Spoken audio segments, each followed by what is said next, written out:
السلام عليكم ورحمة الله وبركاته. ازيكم يا حبايبي؟ عاملين ايه؟ النهارده هنعمل مع بعض البانيه. اول حاجة هنجيب البصل في الكبة وهنحط عليه الملح.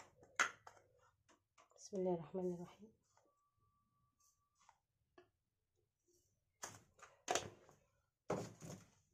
الفلفل الاسود. بسم الله الرحمن الرحيم.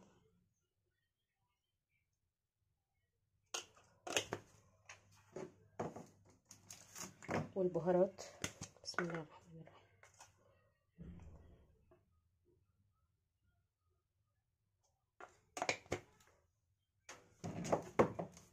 ممكن نحط شوية بابريكا. بسم الله الرحمن الرحيم.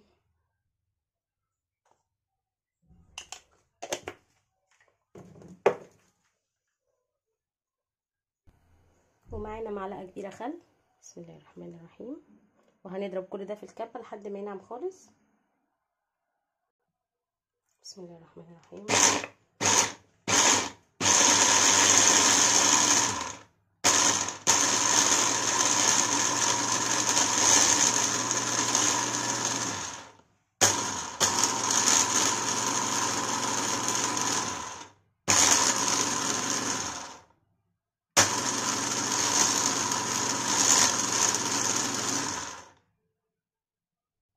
وحطينا شويه من الكاري برضو بتدي ريحه حلوه قوي.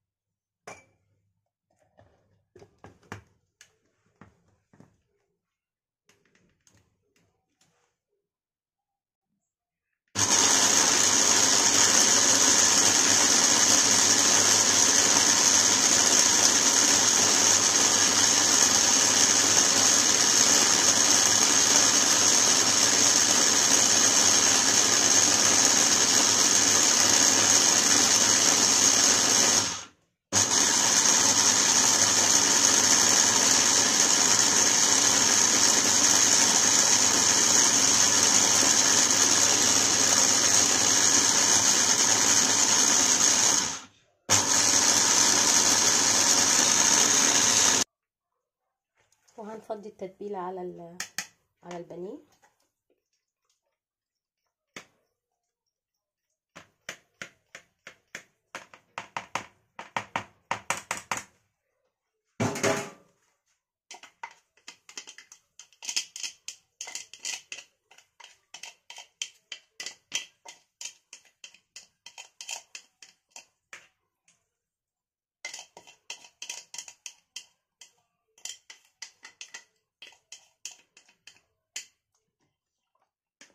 وهنقلبها كويس.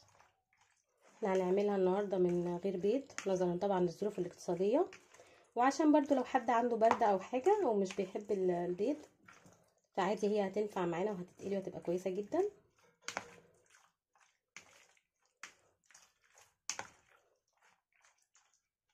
في ورقتين من اللوري مكسره بنحطها في النص كده تدي ريحه تحفه.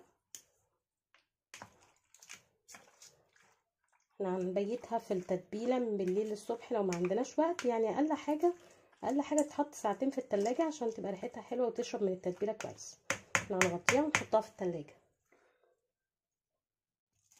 وهنغطيها ونشيلها في التلاجة، وممكن نبقى نقلبها برضو، يعني نفتح عليها في التلاجة كده نقلبها تقلبتين وبعدين نشيلها تاني عشان كل البانيه كله يشرب من التتبيله كويس. ودلوقتي هنجهز مع بعض الخلطه بتاعه البانيه. ده دقيق على بقسماط ناعم عادي من اللي بيتباع عند اي علاف. نحط شويه ملح. بسم الله الرحمن الرحيم.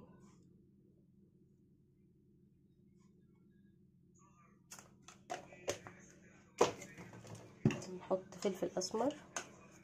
بسم الله الرحمن الرحيم.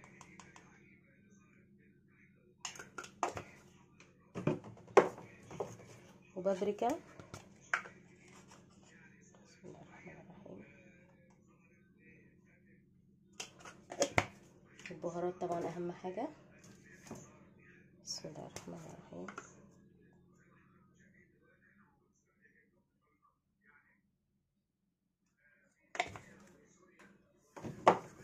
وهنقلبه كويس.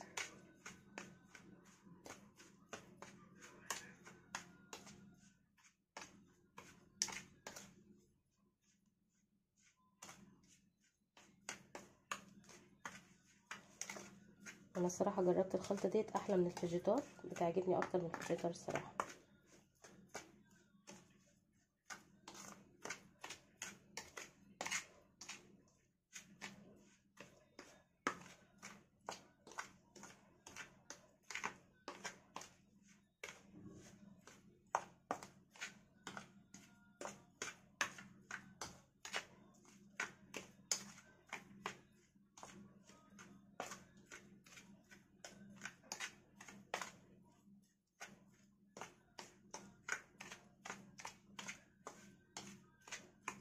بعد كده هنحط فيها البانيه.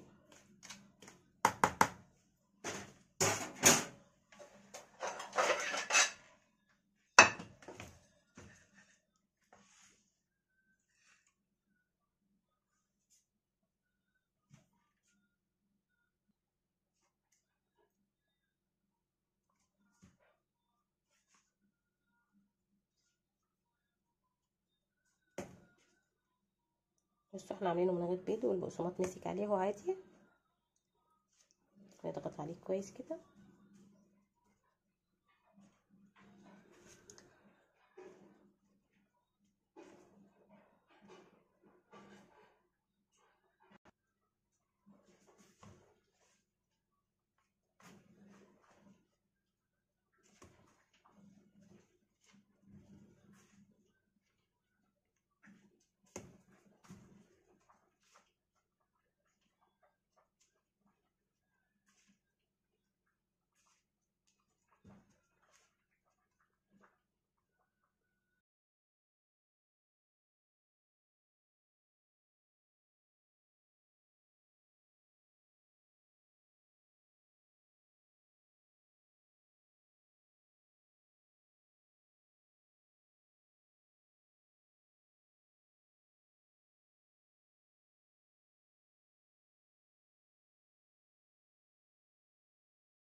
دلوقتي اهي جهزناها كلها وهنقليها في الزيت، وهنشوف شكلها هيبقى عامل ازاي.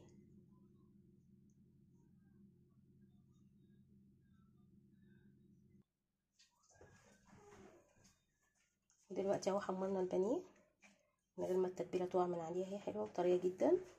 عملناها من غير بيض. اتمنى الفيديو يكون عجبكم. السلام عليكم ورحمه الله وبركاته.